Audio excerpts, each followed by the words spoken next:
কেউ যদি সূরা ফাতিহা 7 বার জুমার দিন সূরা ফাতিহা 7 বার পড়লো,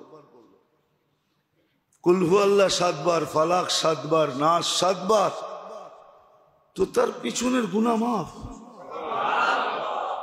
একটা কিতাবই আছে মুকাফফিরাতুদ যুনুব,